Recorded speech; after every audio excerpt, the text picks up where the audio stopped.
नमस्कार। स्वागत है आप सबका राजनीति के इस अखाड़े में। मेरा नाम है अजय सेतिया। मित्रों, यह तो आपको मालूम है कि इस समय देश की राजधानी दिल्ली में G20 का शिखर सम्मेलन हो रहा है और इतना बड़ा अंतर्राष्ट्रीय स्तर का कोई सम्मेलन भारत में पहले कभी नहीं हुआ। सार्क सम्मेलन हुए हैं, लेकिन वे दक्षिण एशिया देशों के ही प्रतिनिधि, प्रधानमंत्री या राष्ट्रपति होते हैं। जो G20 का शिखर सम्मेलन हो रहा है उसमें अमेरिका, ब्रिटेन, जर्मनी, रूस, चाइना, सब बड़े बड़े देश इसमें शामिल होते हैं। और इस शिखर सम्मेलन के बहाने एक तरह से दुनिया भर में नया ध्रुवीकरण देखने को मिल रहा है। रूस और चीन दोनों के राष्ट्रपति नहीं आए, क्योंकि रूस की अमेरिका के साथ और चाइना की भी अमेरिका के साथ इस समय 36 का आंकड़ा चल रहा है दोनों का। तो रूस और चीन के राष्ट्रपति नहीं आए। चीन के राष्ट्रपति ने अपने प्रधानमंत्री को, अपना जो उनका हम नाम है जिनपिंग, उनको भेज दिया है और रूस ने अपने विदेश मंत्री को भेजा है। यह तो अंतरराष्ट्रीय नए ध्रुवीकरण की बात है, जिसमें भारत नई शक्ति के रूप में उभर रहा है और भारत और अमेरिका इकट्ठे आकर के खड़े हैं। और माना यह जा रहा है कि भारत और अमेरिका चीन के खिलाफ लामबंद हो रहे हैं।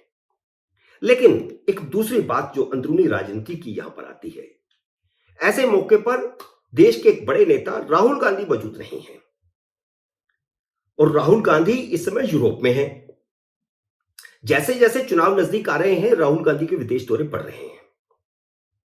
पहले वे ब्रिटेन गए, जहां उन्होंने कहा कि भारत में लोकतंत्र मर रहा है, लोकतंत्र पर खतरे के बादल मंडरा रहे हैं, इसलिए अमेरिका और ब्रिटेन दोनों को हस्तक्षेप करके भारत के लोकतंत्र को बचाना चाहिए।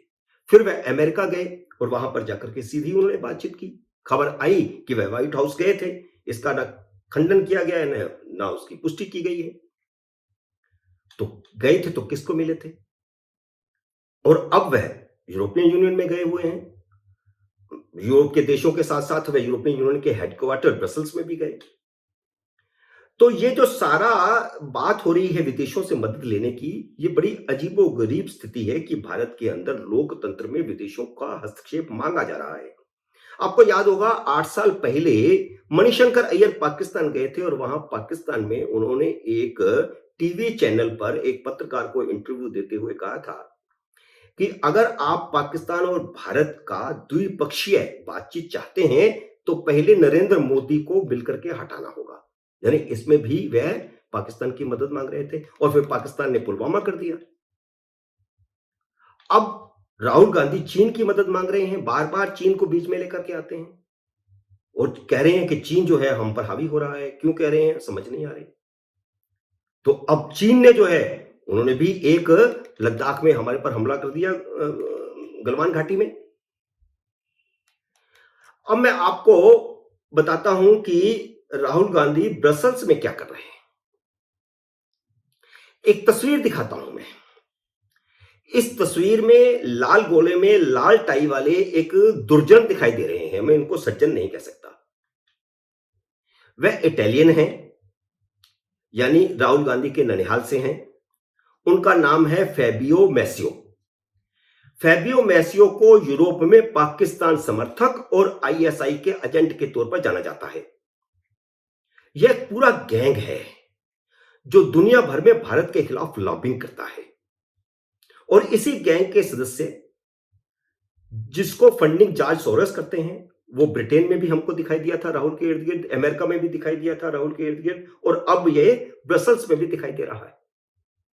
और यह सारा गैंग दुनिया भर में भारत के खिलाफ विभिन्न देशों में लॉबिंग करता है और हिंदुओं के खिलाफ भी जहर उगलता है।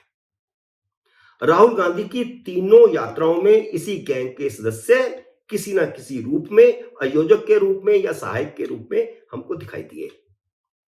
और जब भारत में G20 का शिखर सम्मेलन चल रहा है, दुनिया उभरते हुए भारत की तारीफ में कसीदे पढ़ रही है, दुनिया भर में भारत को एक नए नजरिए से देखा जा रहा है, जब दुनिया भारत को वसुधैव कुटुंबकम के नजरिए से देख रही है, राहुल गांधी न सिर्फ भारत के दुश्मनों के साथ मिलकर भारत विरोधी लॉबिंग करते घूम रहे हैं, बल्कि दुनिया भर में दलितों के उत्पीड़न की झूठी कहानी सुनाकर भारत की बदनामी भी कर रहे हैं।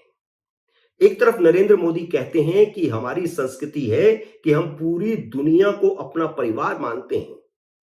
वहीं राहुल गांधी कह रहे हैं कि हिंदू ही दलितों को अपना परिवार नहीं मानते। तो इस प्रकार वह देश की, हिंदुओं की बदनामी दुनिया भर में कर रहे हैं। और अब मल्लिकार्जुन खड़गे को राष्ट्रपति की ओर से आयोजित रात्रि भोज का न्योता नहीं मिला, तो कांग्रेस ने उसे भी दलित मुद्दे के साथ जोड़ दिया कि मल्लिकार्जुन खड़गे क्योंकि दलित हैं इसलिए राष्ट्रपति ने उन्हें न्योता नहीं दिया। ये दुनिया भर में क्या बताना चाहते हैं, जबकि राष्ट्रपति खुद आदिवासी हैं और प्रधानमंत्री ओबीसी हैं। ये अपर कास्ट का ढिंढोरा कांग्रेस दुनिया भर में क्या पीट रही है।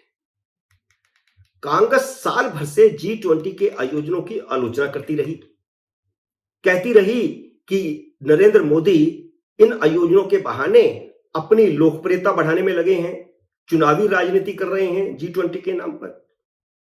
और अब कह रहे हैं कि अगर जब कांग्रेस के अध्यक्ष को नहीं बुलाया तो क्योंकि वह दलित हैं इसलिए नहीं बुलाया। तो कभी तो आप G20 की पूरी तरह आलोचना करते हैं, उसके कार्यक्रमों की आलोचना करते हैं और फिर ये चाहते हैं कि आपको न्योता भी मिले। कांग्रेस की आपत्ति इतने दिनों तक यह रही कि देश ने G20 के ऐसे आयोजन, किसी भी देश ने ऐसे आयोजन नहीं किए जैसे देश ने किए, जैसे भारत ने किए, और नरेंद्र मोदी ने इसका चुनावी इस्तेमाल करने के लिए किया। अब यह भी कोई आलोचना का कारण था? यह तो सिर्फ राजनीतिक विद्वेष ही कहा जाएगा।